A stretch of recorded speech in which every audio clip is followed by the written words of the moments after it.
दोस्तों, मुंबई से बड़ी खबर है। रेमो डिसूजा के घर से बड़ी खबर है और वो ये है कि रेमो के साले जैसन की मौत को लेकर बड़ा खुलासा हुआ है। और ये खुलासा किसी और ने नहीं बल्कि मुंबई पुलिस ने किया है, जिसके बाद कई सारे सवाल खड़े हो गए हैं। आखिर ऐसा क्या हो गया था? किसने जैसन को उस हालत तक पहुंचा दिया और क्या जैसन को बचाया जा सकता था? किससे हुआ था 2 दिन पहले झगड़ा? किसने जैसन को मार दिया? सब कुछ आपको बताते हैं। और क्यों जैसन के साथ इतना गलत हो गया? कौन है जिम्मेदार? पुलिस जाकर क्या करेगी? आप भी इस वीडियो को लाइक और शेयर कर अपना प्यार और सपोर्ट दिखाएं और कमेंट में आप भी अपनी बात, अपनी राय जरूर रखें। चैनल के साथ जुड़कर चैनल को सब्सक्राइब कर हमारी ताकत बढ़ाएं। तो फिल्म डायरेक्टर और मशहूर कोरियोग्राफर रेमो डिसूजा के साले जैसन की मौत कुछ दिन पहले हुई थी। करीब 2 दिन तक जैसन लापता रहे। उसके बाद इनके पिता, जो खुद अस्पताल में भर्ती थे, वो अस्पताल छोड़कर घर पहुंचे तो जैसन की बॉडी उन्हें मिली, जबकि रेमो डिसूजा और उनकी पत्नी लेजल गोवा गए हुए थे। अब शुरुआत में खबर आई थी कि जैसन ने खुद को खत्म कर लिया, लेकिन पुलिस को मामला संदिग्ध लगा तो जांच शुरू हुई। पुलिस ने पूछताछ की, कई तरीके की जांच हुई और जांच के बाद पुलिस शुरुआती नतीजे पर पहुंच गई और एक बड़ा वर्डिक्ट पुलिस ने दे दिया है। मुंबई पुलिस ने जैसन की मौत पर बड़ी बात कहते हुए, बड़ा खुलासा करते हुए साफ साफ कहा है कि जैसन ने खुदकुशी की। लेकिन जी हाँ, इसमें एक बहुत बड़ा लेकिन भी जुड़ा हुआ है और वो ये है दोस्तों कि जैसन ऐसे ही इन अंतिम हालातों तक नहीं पहुंचा, बल्कि जैसन के आसपास बहुत कुछ ऐसा हुआ था जिसने जैसन को इस अंतिम हालात तक पहुंचा दिया कि उसने खुद को ही खत्म कर लिया। पुलिस के मुताबिक जैसन की मानसिक हालत बेहद खराब हो चुकी थी। वो मानसिक तौर पर पूरी तरह से आखिरी स्टेज पर पहुंच चुका था और इसके जिम्मेदार कुछ लोग थे। जी हाँ, पुलिस के मुताबिक बहुत ज्यादा डिप्रेशन में था जैसन और डिप्रेशन की वजह से पहले भी कई बार खुद को खत्म करने की बात कह चुका था। यहाँ तक कि कुछ बार तो इसकी कोशिश भी कर चुका था, लेकिन उसे रोक लिया गया था। अब पुलिस के मुताबिक जैसन की मां के निधन के बाद से वो बेहद ज्यादा परेशान था और ऊपर से उसे बॉलीवुड में काम भी नहीं मिल रहा था। जी हाँ, ये सबसे बड़ी वजह निकलकर सामने आ रही है कि जैसन को बॉलीवुड में काम नहीं मिल रहा था, और वो भी तब जबकि उसके जीजा जी यानी कि रेमो डिसूजा बॉलीवुड के बड़े डायरेक्टर्स में से एक हैं और कोरियोग्राफी में तो उनका खासा नाम है। सलमान खान, प्रभु देवा जैसे लोगों के साथ रेमो काम कर चुके हैं, लेकिन इसके बाद भी रेमो के साले को काम नहीं मिल रहा था। जी हाँ, अब कुछ करीबी लोगों का तो यहाँ तक कहना है कि रेमो भी जैसन को मदद नहीं कर रहे थे। रेमो फिल्मों में जैसन को साथ जरूर रखते थे, लेकिन सिर्फ एडी यानी कि असिस्टेंट डायरेक्टर के तौर पर। जी हाँ, लंबे समय बाद भी रेमो ने एसोसिएट डायरेक्टर तक नहीं बनाया जैसन को, बल्कि असिस्टेंट बनाकर कुर्सियां लगवाते हटवाते थे और छोटा मोटा काम ही जैसन को दिया जाता था। अब ऐसा नहीं है कि जैसन का काम ठीक नहीं था, बल्कि कुछ करीबी लोगों का तो यहाँ तक कहना है कि जैसन को फिल्म मेकिंग की काफी अच्छी समझ थी और कई बार वो बहुत शानदार तरीके से सेट लगवाता था और कई डायलॉग्स उसने लिखवाए हैं जो काफी हिट भी हुए हैं।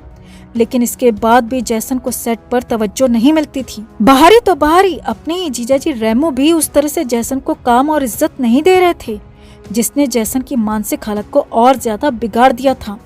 यहाँ तक कहा जा रहा है कि कई बार भरे सेट में जैसन को बेइज्जत भी किया जाता था। अब खबर है कि कुछ महीनों से जैसन लगातार खुद को खत्म कर लेने की बातें कह रहा था और अपनी बहन के घर पर ही रहता था, जिसके बाद खबर आई कि जैसन की मौत के कुछ दिन पहले उसका घर में झगड़ा हुआ था और वो रेमो और लेजल का घर छोड़कर अपने दोस्त के पास रहने चला गया। रेमो अपनी पत्नी लेजल के साथ गोवा चले गया और उसके 2 दिन बाद जैसन ने खुद की जान ले ली।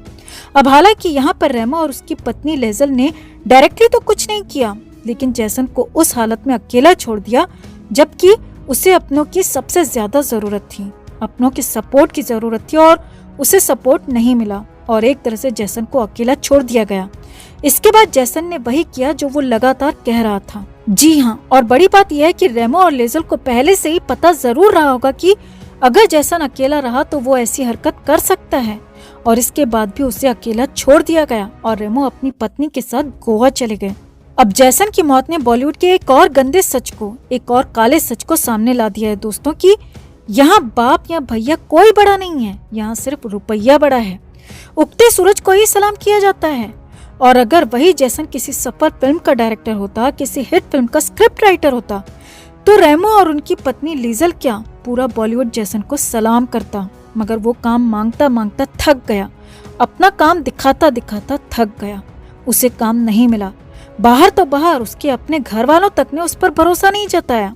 तो ऐसे में जैसन ने बेहद गंभीर मानसिक संकट के बीच खुद को खत्म कर लिया। वैसे आपको एक और बात बता दें कि सक्सेसफुल स्टार आमिर खान पर भी एक दौर में बड़े आरोप लगे थे कि अपने भाई फैजल खान की हालत उन्होंने ऐसी बना दी थी, जिसके बारे में खुद फैजल ने खुलासा किया था कि आमिर ने उन्हें मेंटल असाइलम पहुंचा दिया था। हालांकि फैजल तो बच गए, लेकिन जैसन यहाँ पर बच नहीं पाए। तो बॉलीवुड वो जगह है दोस्तों जहाँ बाहरियों के साथ साथ अपने जो कि सक्सेसफुल अपने हैं उनसे भी बचना जरूरी है, जो किसी और को सक्सेसफुल होने देना नहीं चाहते। अब भले ही जैसन ने खुद को खत्म कर लिया, लेकिन इसके लिए जिम्मेदार बॉलीवुड का नियम है जो कि उगते सूरज को सलाम होता है। बॉलीवुड के वो गंदे लोग हैं जो बाहरी लोगों को एक्सेप्ट नहीं कर पाते। वो घटिया लोग भी हैं जो अपने कम सक्सेसफुल नाते रिश्तेदारों से दूरी बना लेते हैं या फिर उन्हें पब्लिकली बेइज्जत करते हैं। और मुंबई पुलिस ने भी यही कहा है कि जैसन मानसिक रूप से बेहद ज्यादा परेशान था, क्योंकि जैसन को ह्यूमिलिएट किया गया हो सकता है, बेइज्जत किया गया हो सकता है, और इसीलिए उसने खुद को खत्म कर लिया। अब आगे हो सकता है बहुत जल्द ये केस भी बंद हो जाए, क्योंकि मुंबई पुलिस अपनी जांच में कह चुकी है कि जैसन ने खुद को खत्म किया, लेकिन उन हालातों पर भी नजर रखनी चाहिए, उन हालातों पर भी गौर फरमाना चाहिए जिन हालातों में जैसन ने खुद को खत्म किया। तो आपका क्या कहना है दोस्तों? कमेंट करके आप भी जरूर बताएं।